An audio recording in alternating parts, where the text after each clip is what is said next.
Hey coin collectors, and welcome to DC Coin World International Coin Channel. And today it's going to be the 2006 Canada penny, one of the most collectible, interesting, varied pennies of any country in history.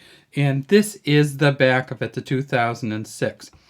Well, there's a couple things that you need to know about the 2006 penny, and that is that there is a magnetic version, there is a non-magnetic version. And so what we usually do is we get our little London bus magnet out and we go through. Actually, I got one. Let me see which one it is. This one right here. Let me, I'm going to pick this one off and I'm going to go through the others. And there's a magnet on the back, that's why I do this. And so this one right here is magnetic, so I'm going to put it to the side. Not the greatest looking coin, but so some of these are magnetic and some of them aren't. That's the first thing we need to kind of realize, I guess. And then there is, some of them have certain logos on them and some of them don't. And so let's just do a little bit of brief history before we get to this part. So Canada has had the penny for a long, long time. They don't have the penny anymore, as many of you know. In 2012, they made the last of them. Here's a 1932 1 cent with George V, Queen Elizabeth's grandfather, on here.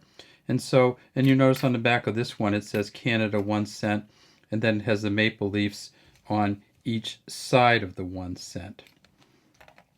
Next up, we have a 1937 with the maple leaves on the back and a KG here, and that's for George Kruger Gray, the engraver who did coins for all over the world, including the Australian jumping kangaroo penny.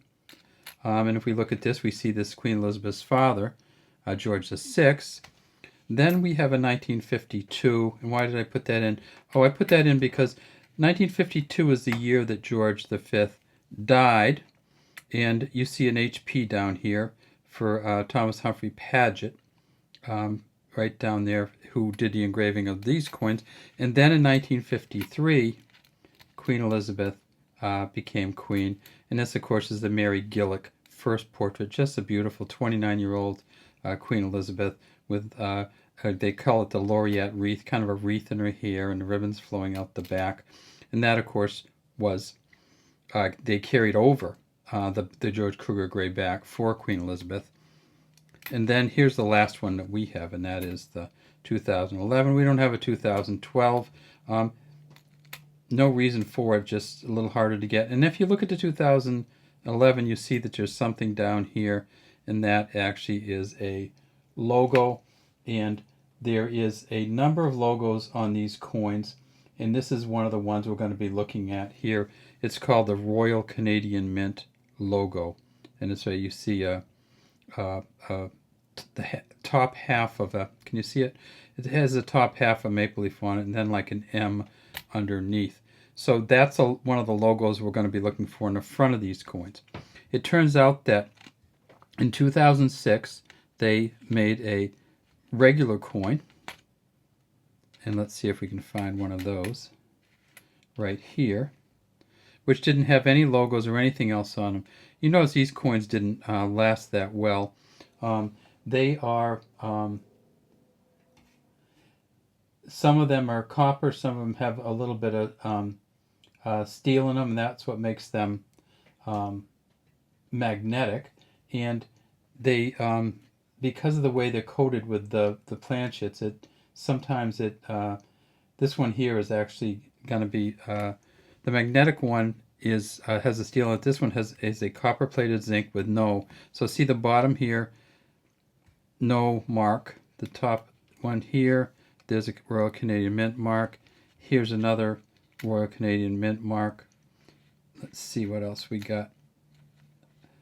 This is another blank, and this one is another blank. Now, some of these have actually a P underneath here. And the P was for the mint, and they decided to put the P on there to denote that it was a new plating method. And so they kind of wanted to see the copper plated zinc. They wanted to see how it would work with the new plating method, and so they put a P down here. And unfortunately, those are somewhat hard to find, because you find one of these coins with a P on it, you keep it. And this is one that we even wanted to look at these ones just to see if there's any possibility, but no P on that one, no letter P, and that's for plating from the Royal Canadian Mint. All right.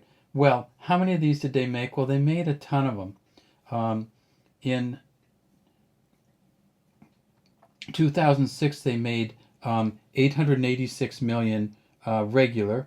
They made 176 million with the logo on them. They made some that actually didn't have that were magnetic without the logo, some that were magnetic with the logo, and so you just get these probably 10 or 15 different varieties.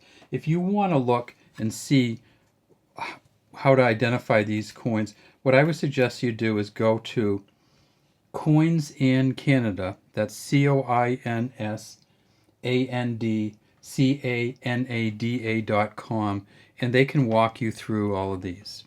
All right, well, we had a bunch of them. We couldn't find one with a P on it. These are all coins that were given to us. We figured we'd look through them.